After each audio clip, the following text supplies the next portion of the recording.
গোটা বাংলা ঘুরে দেখতেছি বাংলাদেশের মানুষ এখন একটাই আওয়াজ তুলেছে, ইসলামের গণজোয়ার সৃষ্টি হয়ে গেছে। তারা বলতেছে কি জানেন, সব দেখলাম, সব বুঝলাম, আমাদের সব দেখা শেষ, এখন জামাত ইসলামী বাংলাদেশ। এই জন্য করে বলতেছি, যারা কোরআনের দিকে ডাকতেছে তাদেরকে আগামীতে সমর্থন দিয়ে বাংলাদেশের রাষ্ট্রপতি প্রধানমন্ত্রী তৈরি করতে হবে, তবে বাংলাদেশে শান্তি আল্লাহ পাক নাজিল করে দেবে। এই জন্য যদি আমাদের দিন রাত 24 ঘন্টা কাজ করতে হয়, কোরআনের পক্ষে কারা কারা কাজ করতে রাজি আছে?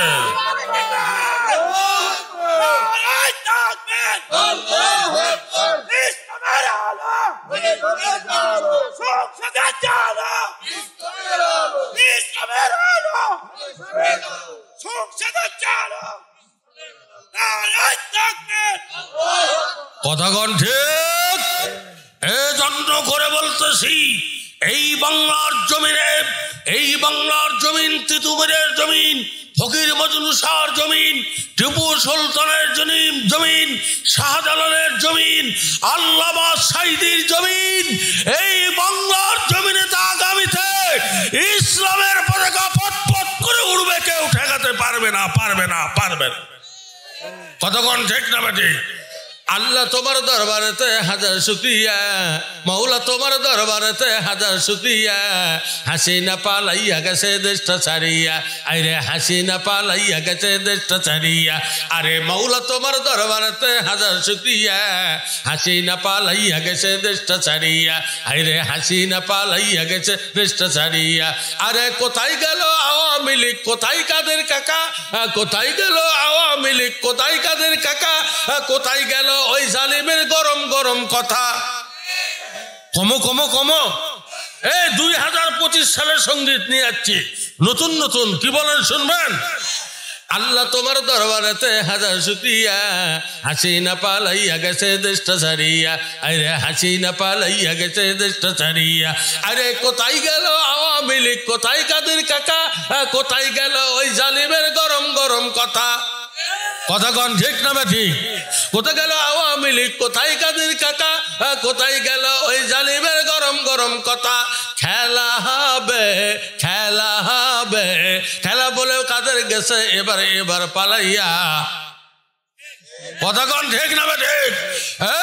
এই খেলা হবে, তোরা কোথায় রে পালিয়েছিস কেন? বাংলাদেশের মানুষ খেলার জন্য ফুটবল নিয়ে মাঠে 24 ঘন্টা প্রস্তুত আছে, তোদেরকে প্রান্তিক করে তোদের পেট উড়িয়ে দিবে। কথা কন ঠিক? এই বাংলাদেশের তাওহীদি বিপ্লবী জনতা, আল্লাহর কোরআনের জন্য যদি আমি আজিজুলের জীবন দেওয়া লাগে, আমি দেওয়ার জন্য প্রস্তুত আছি, কাপড়ের কাপড় রেডি করে রেখে দিয়েছি। আল্লাহর কোরআনের জন্য জীবন দিতে চাই, তবু বাংলাদেশে কোরআনের আইন দেখতে চাই। কথাগণ, আপনাদের সমস্যা হচ্ছে, অসুবিধা হচ্ছে? বন্ধুরা আমার, আল্লাহ পাক বলে রাসূল মানুষের দ্বারে দ্বারে পৌঁছে দিন, ফামা বাল্লাগতা রিসালাতাহু। আপনি যদি এই দাওয়াত পৌঁছায় দিতে যদি আপনি অপারগতা প্রকাশ করেন, তাহলে কিন্তু রিসালাতের দায়িত্ব কিন্তু আপনি পালন করলেন না। কত বড় ডেঞ্জার সিগন্যাল! আল্লাহ বিশ্বনবীকে বলতেছে, রাসূল এই কোরআনের দাওয়াত দ্বারে দ্বারে পৌঁছায় দিন, দিতে যদি আপনি কুণ্ঠাবোধ করেন, অপারগতা প্রকাশ করেন, তাহলে আপনি এর সঠিক দায়িত্ব পালন করলেন না, নবুয়তের দপ্তর থেকে আমি আপনাকে নাম কেটে দেব। বিশ্বনবীর ব্যাপারে যদি আল্লাহ সিগন্যাল ব্যবহার করে, আমি আপনি তো হিসাবের ভিতরে নাই। কথা কোন ঠিক না ঠিক? আল্লাহু ইয়াসিমুকা মিনান নাস। আর আপনি দাওয়াত দিতে গিয়া যতই আক্রমণ হোক না কেন, যতই ভয় দেখাক না কেন, যতই আপনার সমস্যা করুক না কেন, আপনার জান এবং মাল মানুষের হাত থেকে হেফাজতের দায়িত্ব আমি আল্লাহ নিজে গ্রহণ করলাম। ইন্নাল্লাহা লা ইয়াহদিল কওমাল কাফিরিন। আর নিশ্চয় আমি আল্লাহ পাক কাফেরদেরকে হেদায়েত দেব না। কার কথা? আল্লাহ ইমানদারদেরকে হেদায়েত দেবে, যারা কোরআনের পথে থাকবে, কোরআনের মতে থাকবে, আল্লাহ পাক তাদেরকে হেদায়েত দেবে। তার বাস্তব একটা উদাহরণ, আপনি যদি কোরআনের দিকে এক পা আগায়া যান, আল্লাহ পাক 69 কদম টেনে নেবে, আপনার কদম ধরে 70 কদম হবে। আপনি এক কদম যাবেন কোরআনের দিকে, আল্লাহ 69 কদম ফেরেশতা দিয়া আপনাকে আগায়া নিয়ে জান্নাতে পৌঁছায় দেবে। বন্ধুরা আমার, কিরাতুত তরিক ইসালিলাল মাতলুব, বান্দার দায়িত্ব হলো আল্লাহ রাস্তায় চলা, আল্লাহর দায়িত্ব হলো তার গন্তব্যস্থল জান্নাতে পৌঁছে দেওয়া। বন্ধুরা আমার খেয়াল করেন, এজন্য করে বলতেছি, শুধু তাই নয়, বন্ধুরা আমার খেয়াল করেন। আর বিশ্বনবী যখন এই কিতাবের দিকে ডাকতেছিল, ইমানের দিকে ডাকতেছিল, তখন কাফের বেঈমানেরা বিশ্বনবীর বিরোধিতা করতেছিল। জোরে কোন ঠিক না বেঠিক? ওই বিরোধিতার কথা আল্লাহ পাক এই কোরআনুল কারীমের 9 পারা সূরা আনফালের 30 নম্বর আয়াত লেখেন, আল্লাহ পাক জানিয়ে দেন, ওয়াইযিয়াম কুরবিকাল্লাযীনা কাফারু লিয়ুসবিতুকা আও ইয়াকতুলুকা আও ইখরিজুকা ওয়ায়াম কুরুনা ওয়ায়াম কুরুল্লাহ ওয়াল্লাহু খায়রুল মাকিরিন। বন্ধুরা আমার, আয়াতটা নাযিল হয়েছে 27শে সফর বৃহস্পতিবার আসরের নামাজের পর। বিশ্বনবী হেরেম শরীফের দরজা বরাবর দাঁড়িয়ে আছে, আসমান থেকে গুড়ি গুড়ি বৃষ্টি জমিনে নাযিল হচ্ছে। এমন সময় কাফেররা ষড়যন্ত্র করতেছে, আল্লাহ জানে, নবী জানে না। আল্লাহ পাক জিবরাইলকে ডাক দিয়ে বলে, জিবরাইল, কাফেররা ষড়যন্ত্র করে রে। এই ষড়যন্ত্রের কথা নবী জানে না, যা আমার পবিত্র কোরআনের আয়াত তোর হাতে দিলাম। কাফেরদের ষড়যন্ত্রের কথা নবীর পবিত্র নবুয়তে হাতে বৃষ্টির ভিতরে আয়াত দিয়া কাফেরদের ষড়যন্ত্রের অবগত করে দিবি। বন্ধুরা আমার খেয়াল করেন, এই জন্য করে বলতেছিলাম কাফেররা কি ষড়যন্ত্র করতেছিল। ওয়াইয়াম কুরবিকাল্লাযীনা কাফারু, কাফেরের সিদ্ধান্ত নিল লিউযবিতুকা, মুহাম্মদকে জেলের মধ্যে রাখা হোক। আর একজন বলে না রে না, আও ইয়াকতুলুকা, মুহাম্মদকে হত্যা করা হোক। আর একজন বলে না না, আও ইখরিজুকা, মুহাম্মদকে দেশ থেকে বিতাড়িত করে দেওয়া হোক। বন্ধুরা আমার, 3 জনের পক্ষ থেকে 3টা মন্তব্য পেশ করা হলো। শেষ পর্যন্ত বিশ্বনবীকে হত্যা করার ষড়যন্ত্র করল কাফের বেঈমানেরা। বন্ধুরা আমার, বিশ্বনবীকে মারতে চায়, আল্লাহ বলে আমি বাঁচাতে চাই। কারটা ঠিক হয়েছিল? জোরে বলেন, কারটা ঠিক হয়েছিল? আল্লাহর নাম আসতে কেন? আল্লাহর নাম আপনি করে মুখ জোরে আসে না? আহারে, ওয়াইনাইনি ওয়া লিসানা ওয়া শাফাতাইন। আল্লাহ বলেছে, বান্দা আমি কি তোমাকে 2টা চক্ষু দান করি নাই? 2টা চক্ষু, ছোট্ট ছোট্ট পৃথিবীর সমস্ত আলো বাতাস 2টা চক্ষু দিয়ে দেখার সুযোগ আমি আল্লাহ দান করি নাই? সুবহানাল্লাহ বলেন না? আল্লাহ কয় লিসানা ওয়া শাফাতাইন, আমি কি তোমাকে ছোট্ট একটা জিহ্বা দান করি নাই? মুফাসসিরিনে কেরাম বলেছে, আল্লাহ পাক জিহ্বার ভিতরে এমন মেডিসিন দিয়ে মানুষকে আল্লাহ পাক দান করেছে, সৃষ্টি করেছেন, তৈরি করেছে। একটা জিহ্বা ৯৭,০০০ নিয়ামতের স্বাদ গ্রহণ করার শক্তি আল্লাহ জিহ্বার ভিতর দান করেছে। টক দিলে মিষ্টি লাগে না, টকই লাগে। মিষ্টি দিলে ঝাল লাগে না, মিষ্টি লাগে। ঝাল দিলে তিতা লাগে না, ঝালই লাগে। গরুর গোশত খাইলে মনে হয় না যে মুরগি খাইতেছে, মনে হয়। ডিম খাইলে কি মনে হয় যে আমরা আলু খাইতেছি? কথা কর না যে আল্লাহ কয় এরকম ৯৭,০০০ নিয়ামতের স্বাদ গ্রহণ করার মেডিসিন আমি আল্লাহ তোমার জিহ্বার ভিতর দান করে দিলাম। এজন্য আল্লাহর নাম জবান থেকে আসতে হবে না। সহিহ আল বুখারীতে এসেছে, হুজুর বলেছে যখন আল্লাহর নাম বান্দা যখন চিৎকার দিয়ে নিবে, যতদূর পর্যন্ত আল্লাহু আকবার চলে যাবে ওই এলাকার মধ্যে শয়তান টিকতে পারবে না। আল্লাহ রসুল বলেছে ওই আওয়াজের বাহিরে তার অবস্থান করতে হবে, কারণ শয়তান আমাদেরকে কোরআন শোনা থেকে দূরে রাখতে চায়। কথা কোন ঠিক না ঠিক? আজকে দেখেন অনেক আত্মীয় এসেছে, অনেকের শ্বশুর শাশুড়ি আজকে দাওয়াত পাচ্ছে, অনেকের সম্বন্ধী কারু বিয়ে আসছে, কারু শালা তার শালা তার শালা 14 গোষ্ঠীর শালা আজকেই মোষের গোস্ত আর গরুর গোস্ত খাচ্ছে। কথা কোন ঠিক না ঠিক? অনেকে যায় দেখেন মেলার ভিতর জিলাপির প্যাঁচের মধ্যে প্যাঁচ খাচ্ছে। কথা কোন ঠিক না ঠিক? অনেকে গোল্লার শিরের ভেতর হাবুডুবু খাচ্ছে, অনেকে আবার চুরিপট্টি যায় তাফালিং করছে। কথা কোন ঠিক না ঠিক? আল্লাহ পাক আপনাদেরকে দয়া করে জান্নাতের আবরণ দিয়ে আবৃত করে জান্নাতের মেহমান বানায় দিয়েছে। তার দলিল পেশ করছি আমি। মাজালিসুল ইলমু ইয়া রাউযাতুম মিন রিয়াজিল জান্নাহ, হাদিসটা মিশকাতুল মাসাবিতে রাসূলের জলিলুল কদর সাহাবী হযরত আলী রাদিয়াল্লাহু তাআলা আনহু riwayat করেছেন, আল্লাহর রাসূল বলেছে যেখানে কোরআন হাদিসের আলোচনা হবে জান্নাতের আলোচনা হবে।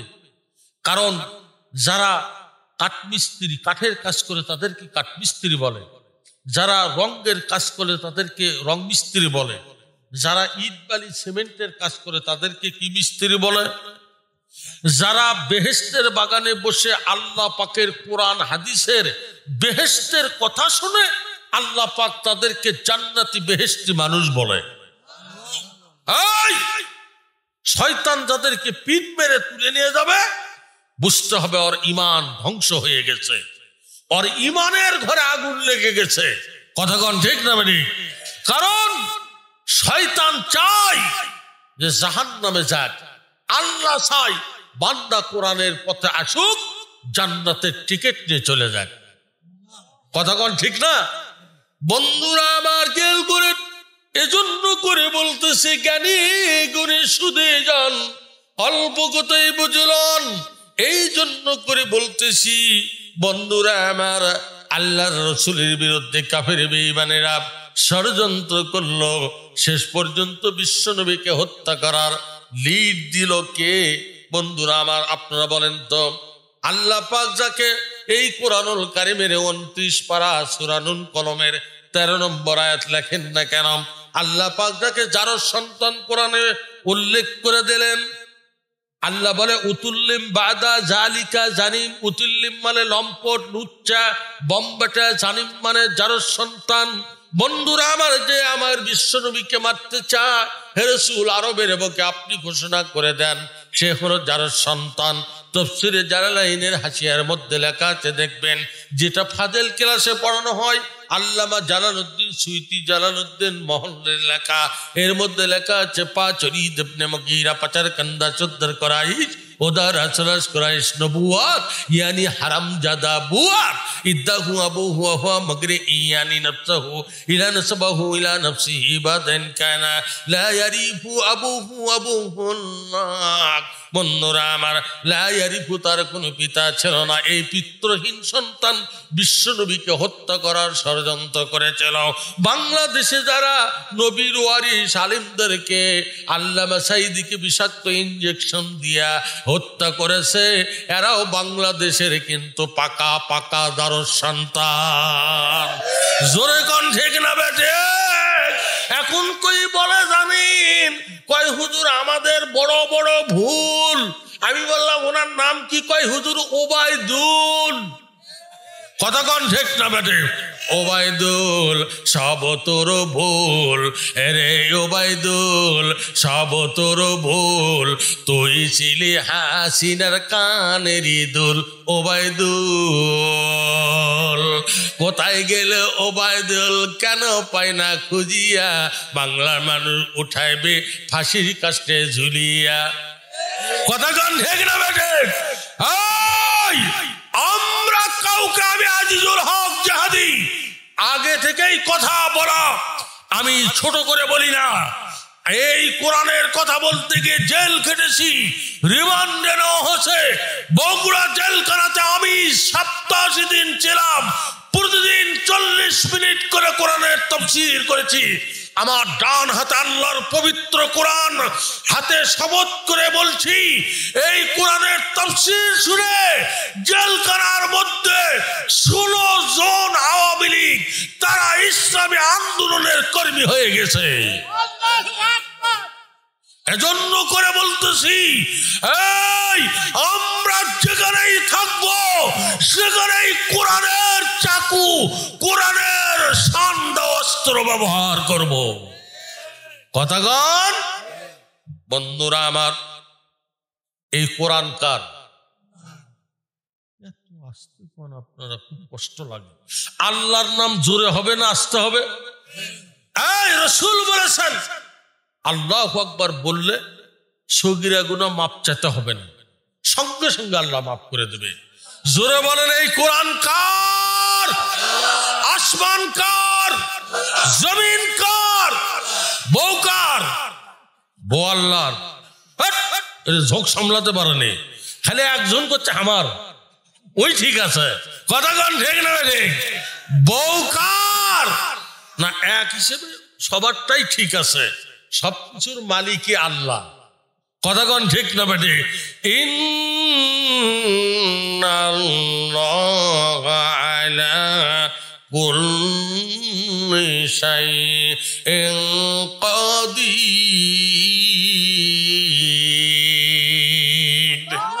জোরে কোন আল্লাহু আকবার। বন্ধুরা আমার খেয়াল করেন, জ্ঞানী গুণী সুধীজন আমার কথার দিয়ে কর্ণপাত করেন না কেন? আজকে এসেছেন কোরআনের আন্দোলনের কথা শুনিয়ে যান। যারা আজকে তাফসীর শোনার পরে কালকে থেকে ইসলামী আন্দোলনের যারা কুপন কাটবে, যারা রিসিভ নিবে, আল্লাহ পাক তাদের নামটা জান্নাতের খাতায় লিপিবদ্ধ করে দেবে। তার বাস্তব একটা হাদিস আপনাদের সামনে আমি বলতেছি। আপনি যে ইসলামী আন্দোলন করলে জান্নাতি মানুষ হবেন, তার বাস্তব একটা হাদিস আপনাদেরকে আমি বলতেছি। বন্ধুরা বলবো নাকি? জোরে বলেন, বলবো নাকি? বন্ধুরে, ইমাম মালিক রহমাতুল্লাহ আলাই, উনি জীবনে আল্লাহকে 100 বার দেখেছে। আরো আসতে কোন আসতে কম, এত জোরে সুবহানাল্লাহ বলেন, দুর্নাম হবে, দুর্নাম হবে। যখন সুবহানাল্লাহ আসবে না, তখন ইনকে পেট চাপে ধরে কবে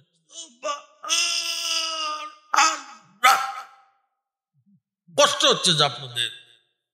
এখনই খালি ইলেকশন হোক, মার কারে মার কা, হোকা মার কা, বল্টু ভাই এগিয়ে চলো, আমরা আছি তোমার সাথে, বল্টু ভাইয়ের মার কা, হোকা মার কা।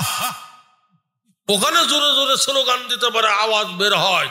আর তাফসীর মাহফিলে আসলে কোরআনের আওয়াজ বের হয় না, এটা দুর্বলতা ঈমান। ঠিক না বেঠি? কতক্ষণ ঠিক না বেঠি? আমি সেদিন পঞ্চগড়ের দেবীগঞ্জের তেপ্রিগঞ্জে মাহফিল করলাম, না হলে 20,000 লোক।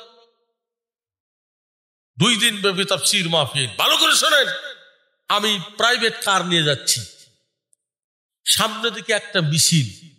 আমি ড্রাইভারকে বললাম, ড্রাইভার সাহেব একটু স্লোতে জানতো, কিসের মিছিল? আসতে যাইতেছে। তা আমি গাড়িটা ব্রেক করতে বললাম। আমি বললাম, ভাই একজনকে ডাকলাম, ভাই আপনাদের কিসের মিছিল? কয় হুজুর কন্যা, এই যে স্বর্ণকারের একটা নির্বাচন হচ্ছে, যারা সোনার কাজ করে না, এই যে স্বর্ণ শিল্পর নির্বাচন হচ্ছে, কে সভাপতি হবে, কে সেক্রেটারি হবে, কে ক্যাশিয়ার হবে, এই নিয়ে ছোট একটা নির্বাচন। দেখলাম ওই মিছিলের মধ্যে দেখলাম কতকগুলো মেয়ে মানুষ, কতকগুলো পুরুষ মানুষ, মেয়ে মানুষ পিছনে, পুরুষের সামনে, তার সামনে আর একটা লোক এরকম হাতে ঝাঁকি দিয়ে করছে। নাম রাখছে নান্টু ভাই। কি ভাই? নান্টু ভাইয়ের মার খাপ। এরা পিছন থেকে করছে হোকা মার্কা, মার্কা লিখছে হোকা। আমি বলছি দুনিয়া তার মার্কা খুঁজে পাইনি তুই? ওরা তো ভাই ওই দিকের ভাষা। ওই সামনে একজন করছে ভোট দেবেন ভাই কোন কানেতে কোন কানেতে, এরা পিছন থেকে কয় হোকাতে হোকাতে হোকাতে হোকাতে। আমি কিছু সব শেষ। কথা কোন ঠিক না বেটি? ওখানে আওয়াজ বের হয়, আল্লাহর নাম জবান থেকে বের হয় না। এই আব্দুল্লাহ ইবনে মাসউদ রাদিয়াল্লাহু তাআলা আনহু, হুজুরের জলিলুল কদর সাহাবী, মুসলমান হওয়ার পরে তীব্র কণ্ঠে কোরআন তেলাওয়াত করতেছে।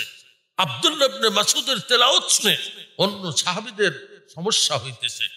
সাহাবীরা অভিযোগ করলেন বিশ্ব নবীর কাছে, হুজুর আব্দুল্লাহ ইবনে মাসউদ এত জোরে তেলাওয়াত করতেছে, আমাদের ইবাদত করতে সমস্যা হয়।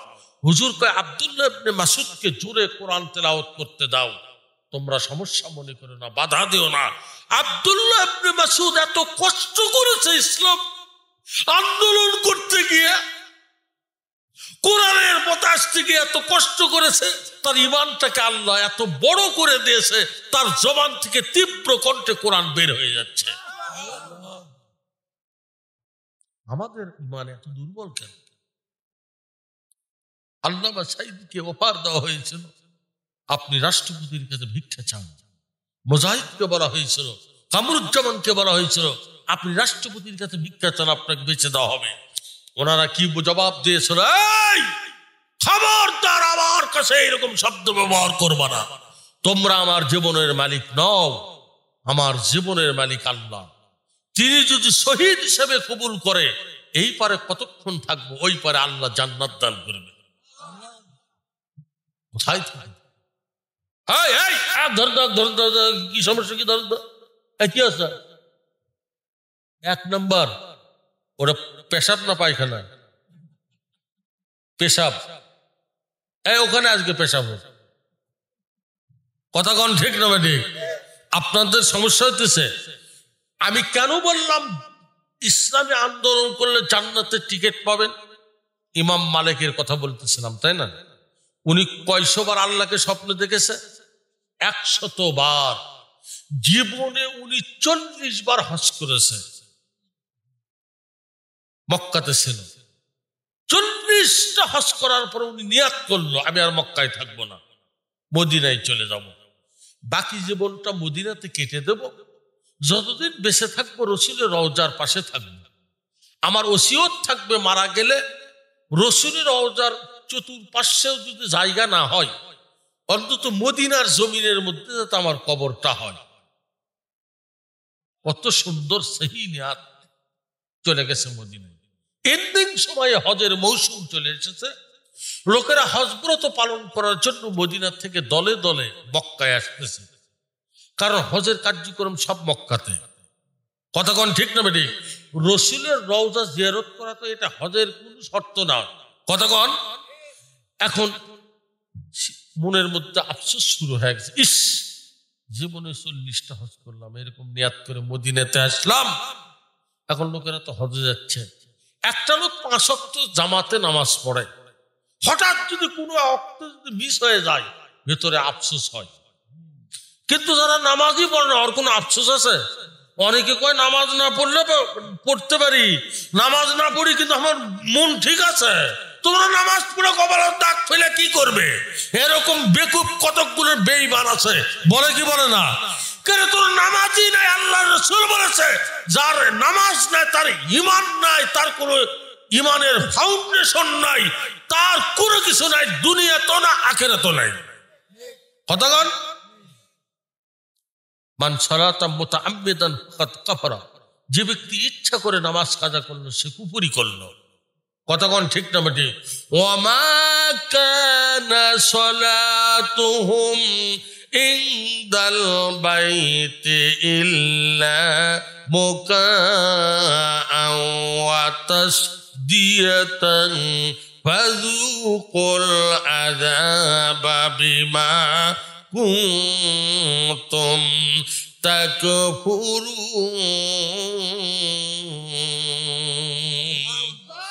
আর জোরে করে আল্লাহু আকবার। এটা কার কথা? সূরা আনফাল। আল্লাহ কয়, যারা নামাজের পরিবর্তে আমার ঘরের পাশে গিয়ে যারা গন্ডগোল করবে, হাতে তালি দিবে, হাসাহাসি করবে, তাসদিয়াতের ব্যাখ্যার মধ্যে মুফাসসিরিনে কেরাম বলেছে, যদি মসজিদে যখন নামাজ হয় পাশে যদি কেউ গান বাজায় অথবা হাতে তালি দেয় অথবা মুখে শীষ দেয়, তাকে 9 মাস পর্যন্ত জেলের মধ্যে রাখতে হবে। কোন কোন কিতাবে লেখে 3 বছর পর্যন্ত নামাজি লোকের নামাজের ডিস্টার্ব ঘটালে ইসলামী রাষ্ট্র হলে তাকে 3 বছর জেল খাটতে হবে। অথবা কোনো মেয়ে মানুষ দেখে যদি কেউ শীষ দেয়, চোখ মারে, এই মেয়ের গল্প যদি কোনো অন্ধ কোনো বন্ধুর কাছে গিয়ে গল্প করে, অন্ধ যদি শোনার পরে যদি হাসি দেয়, হাসি দিতে গিয়ে দাঁত বাড়ায়, ওই অন্ধকেও 9 মাস জেল খাটতে হবে। বের করে আমি তো বলতেছি বন্ধুরা আমার, ইমাম মালিক রাহমাতুল্লাহ আলাইহি উনি একদিন এশার নামাজের পরে 4 রাকাত ইস্তেখারার নামাজ আদায় করলেন। করার পরে বন্ধুরা আমার ওযু অবস্থায় কিবলার দিকে হয়ে ঘুমাইলো। আল্লাহকে বলল, আল্লাহ আল্লাহ, যদি আমি দুনিয়াতে বেশি দিন বাঁচি তাহলে আমি হজ করার জন্য মক্কায় যাব, কারণ যদি কম বাঁচি তাহলে মক্কায় যাব না। কারণ হজ করতে গিয়ে যদি কেউ মক্কা সীমানার ভেতর মারা যায়, তার লাশ কিন্তু দেশের বন্ধুরা আসে না, ওখানেই তারে কবরস্থ করা হয়। ঠিক না ঠিক? বাংলাদেশের হাজিরা মক্কায় হজ করতে গিয়ে যারা মারা যায় তাদের কবর ওখানে হয়। বন্ধুরা আমার, জান্নাতুল বাকির ভিতরে কথা কন ঠিক?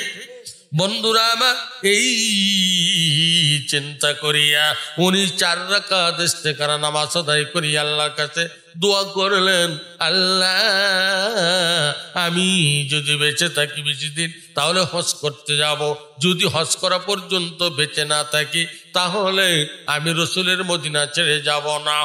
এরকমের নিয়াত করে উনি ঘুমাইছে। হঠাৎ করে ঘুমের ঘরে স্বপ্ন যোগে দেখে রে বিশ্বনবী হুজুর পাক সাল্লাল্লাহু আলাইহি সাল্লাম ইমাম মালিকের সামনে দাঁড়িয়ে আছে। বন্ধুরা আমার, আল্লাহ রসুল ইমাম মালিককে ডাক দিয়েছে। ইমাম মালিক স্বপ্নের ভিতরে বিশ্বনবীকে সালাম দিয়েছে, ইয়া রাসূলুল্লাহ, ইয়া হাবিবাল্লাহ, হুজুর আপনি দাঁড়াইছেন। রসুল বলে, ইমাম মালিক আমার হাতের দিকে তাকাও, আমার হাতের দিকে তুমি ভালো করে নজর করো। ইমাম মালিক বিশ্বনবীর হাতের দিকে নজর করলেন। কি দেখতে পাচ্ছ? আমার হাতের মধ্যে কয়টা আঙ্গুল দেখতে পাইতেছ? বলে, ইয়া নবীজি আপনার হাতের মধ্যে 5টা আঙ্গুল আছে। এই বলে বিশ্বনবী অদৃশ্য হয়ে গেল। ইমাম মালিকের ফজরের আগে তার ঘুম ভেঙে গেল। মসজিদে নববী থেকে বন্ধুরে মায়েরা আমার ফজরের আযান তার কানে ভেসে আসলো। ইমাম মালিক হতভম্ব হয়ে গেল। বিশ্বনবী হাতের দিকে তাকাইতে বললেন, আঙ্গুল কয়টা তাও বললেন। আমি বলে দিলাম 5টা। নবী কেন চলে গেল? আমি তো কিছু বুঝলাম না। আমি তো আল্লাহর কাছে দোয়া করেছি, ও মাবুদ আমি দুনিয়াতে কতদিন বেঁচে রাখবো? বিশ্বনবী 5টা আঙ্গুল দেখায় দিল। তার কারণ কি বুঝলাম না। আমি কি 5 দিন দুনিয়াতে বাঁচবো, না 5 মাস বাঁচবো, না 5 বছর বাঁচবো? যদি 5 বছর বাঁচি আমি 5টা হজ করতে পারিব। যদি 5 মাস বাঁচি রে তাহলে এবারকার হজটা করতে পারবো। যদি 5 দিন বাঁচি তাহলে তো এবারকার হজটা আমি পালন করতে পারবো না। বন্ধুরে উনি চিন্তায় পড়ে গেলেন। মসজিদে নববীতে গিয়া ইমাম মালিক ফজরের নামাজ জামাতের সঙ্গে আদায় করলেন। ওনার একটা বিচক্ষণ একটা ছাত্র ছিল মেধাবী। ওই ছাত্রকে নামাজের পরে ওনার রুমের মধ্যে ডাকলেন। এবার ডেকে বললেন, বাবা আমি 4 রাকাত ইস্তেখারার নামাজ পড়েছি, পড়ার পরে এইরকম নিয়াত করেছি আমি দুনিয়াতে কতদিন বাঁচবো। আমি স্বপ্ন যোগে দেখি বিশ্বনবী আমার সামনে দাঁড়িয়ে আছে। রাসূল ডাকতে বলে, ইমাম মালিক আমার হাত হাতের দিকে তাকাও রে। আমি তাকাইলাম, বলে আমার হাতের ভিতরে কয়টা আঙ্গুল? আমি বললাম নবীজি গো, আপনার হাতের মধ্যে 5টা আঙ্গুল। এই বলে নবী অদৃশ্য হয়ে গেল।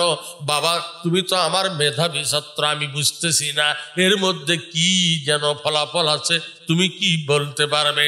না হুজুর না, আপনি আমার ওস্তাদ, আপনি ফলাফল আনতে পারতেছেন না, আমি কেমনি করে এই অঙ্কর ফলাফল করব? এবার হুজুর তবে একজন আল্লাহওয়ালা একজন মাহবুব বান্দা আছে গো, নাম কি? বলে ইবনে সিরিন রাহমাতুল্লাহ আলাইহি। উনি যত জটিল স্বপ্ন ওনার কাছে গিয়ে বললে উনি তার তাবির বানায় দেয়। বাবা তার বাড়ি কোথায় রে? বলে হুজুর এখান থেকে মদিনার মধ্যে তবে বহু দূর যেতে হবে। কত দূর? বলে হুজুর 60-61 কিলোমিটার বা 61 মাইল, 60-61 মাইল যেতে হবে। বলে বাবা তুমি আমার ছাত্র, যাইয়া আমার স্বপ্নের তাবির টানতে পারবে? হুজুর পারবো, তবে আমার নাম বলবে না যে ইমাম মালিক এই স্বপ্ন দেখেছে। এই বলিয়া বলল হুজুর তাহলে অনুমতি দিলে এক্ষুনি আমি রওনা দেব। ওখান থেকে রওনা দিল। সেই সময়ে রাস্তায় কাটা ছিল, বিল ছিল, বন্ধুর আমার ব্রিজ ছিল, পাহাড় ছিল, গর্ত ছিল, যাওয়া দুঃসাধ্য হয়ে গেল। সকালবেলা রওনা দিয়েছে ওই শত্রু ইবনে সিরিন রাহমাতুল্লাহ আলাইহির এলাকার মধ্যে যখন ঢুকেছে, মসজিদ থেকে ইশার নামাজের আজানের ধ্বনি আসতেছে। রাস্তার মধ্যে জহর পড়লো, আসর পড়লো, মাগরিব পড়লো, ইশার নামাজ ইবনে সিরিনের গ্রামের মধ্যে মসজিদে গিয়ে আদায় করলো। মায়েরা আমার আদায় করার পরে মসজিদের বন্ধুরা আমার ইমাম সাহেব অথবা মসজিদ সাহেবকে ডাকতে বলে, বাবাজি ইবনে সিরিনের বাড়ি কি এই গ্রামে? বলে হ্যাঁ। বলে ইবনে সিরিনের বাড়িটা একটু দেখায় দেবেন, আমি যাব। বলে উনি তো রাত্রেতে বাহিরে বের হয় না। বলে তাহলে কি করব? বলে আপনি ফজরের নামাজ পর্যন্ত অপেক্ষা করেন। আমি কোথায় থাকবো? ওই মসজিদ বা ইমাম ডাক দিয়ে বলে, বাবা তুমি চিন্তা করিও না, রাত্রে তুমি খাও, মুসাফের খানা আছে রে এই মসজিদের সঙ্গে, এখানেই তুমি থাকো। বলে আপনাদের এই মসজিদে থাকবো নাকি? বলে মসজিদের ভিতরে না, মসজিদের সঙ্গে একটা রুম আছে। এই বলে ওনাকে খানা খাওয়াইয়া দিল। উনি মুসাফের খানা রাত্রে ঘুম। বন্ধুরা আমার চলে গেল। ফজরের আজান শুনিয়া ঘুম ভেঙে গেল। বন্ধুরে ওযু করিয়া প্রথম কাতারে বসে আছে। মুসল্লিরা মসজিদের মধ্যে প্রবেশ করেছে। করার পরে এমন একটা লোক এসে তার ইমামতির জায়গাতে দাঁড়াইলেন।